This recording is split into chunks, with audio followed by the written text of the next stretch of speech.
Have you ever thought that you were doing something too late, although you had a lot of time to complete it? Recently, I find myself in this kind of situations more and more, and I would like to blame countless number of situations, meetings, events, deadlines for not being on time, but in some cases, it's just not their fault.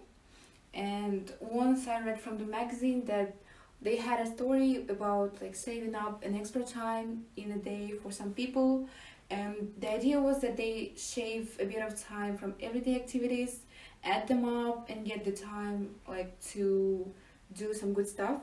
And in the suggestion of these magazines were such suggestions as um, like saving up time by using judiciously the microwave, which is actually funny. Like for example, if you have in a package three and a half of minutes using microwave, then you will use the lowest one, which is 3. And then they had suggestion which makes sense on some level, which is DVR, like using DVR during watching TV just to avoid the commercial, so you will save up time. And here, like if you will watch TV half an hour, you will save up 8 minutes, and if you will use 2 hours, then you will save up 32 minutes. This actually is helpful, but do you know any other way of saving up 32 minutes? Maybe just not watch TV at all, right? This might really work, but after analyzing many successful people's schedules where they have like a lot of things to do hour by hour, this just makes no sense at all. And we build the life we want not by saving time, but we build the life we want, and then time saves itself. And we should remember this.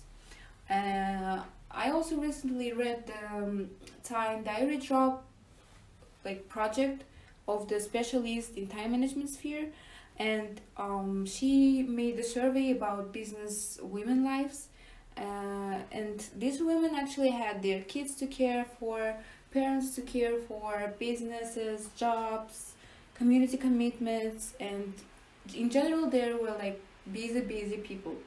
And this specialist had like them keep on track of their time, so she could analyze their time of sleeping, working, and also she interviewed them in strategies. And there was a woman who like went out on Wednesday night, and then the next day she came home and found out that her water heater was broken, and like the water was all over the place. So she should immediately deal with this work. And then she did the same thing. She called to plumbers, and they came in the next day. After that, there were like cleaning professionals who cleaned her carpet, and this whole work like was done during 7 hours in a week.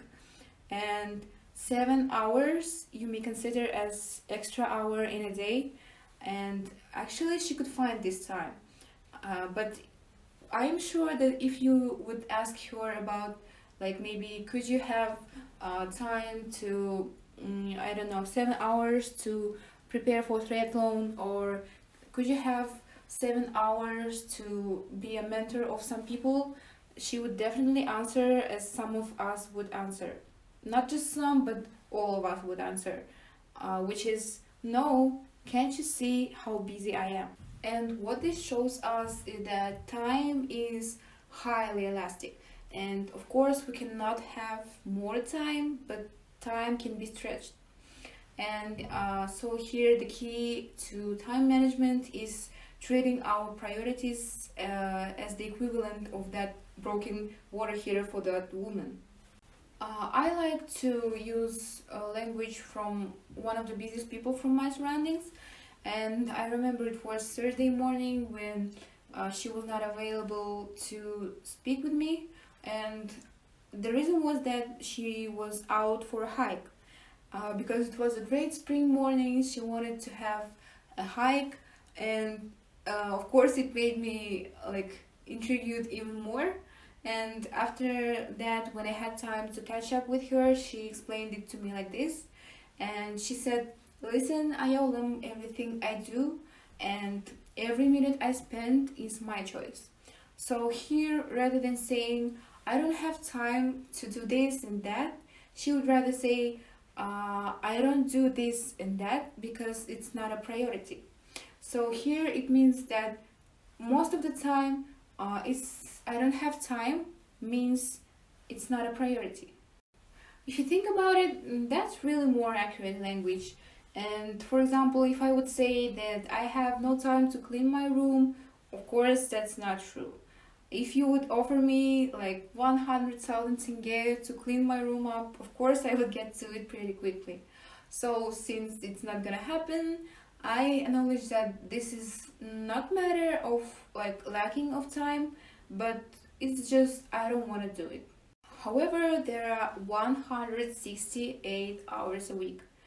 24 times 7 is 168, and that is a lot of time. For example, if you are working a full-time job, so it's 40 hours a week, then you are sleeping 8 hours a night, it's 56 hours a week, then it will leave you 72 hours for other things. If you're saying you're working 50 hours a week, then it will leave you 62 hours for other things.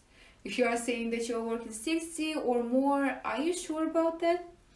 What I'm trying to say is that you can always find time for what really matters to you. And if you would like to care for kids or make some preparation for tests, be volunteer or make exercises, you can definitely do it. But when we have our free time, what are we doing? Of course, we are pulling out our phones, trying to take nap or watch TV or anything. But we can spend this bit of time by getting a bit of joy. And I can conclude that by spending time on what really matters to us, we can create a life that we really want. And I sincerely, by myself, believe it. So, good luck to you on your time management. Hope you will spend your time rightly, and thank you for your attention.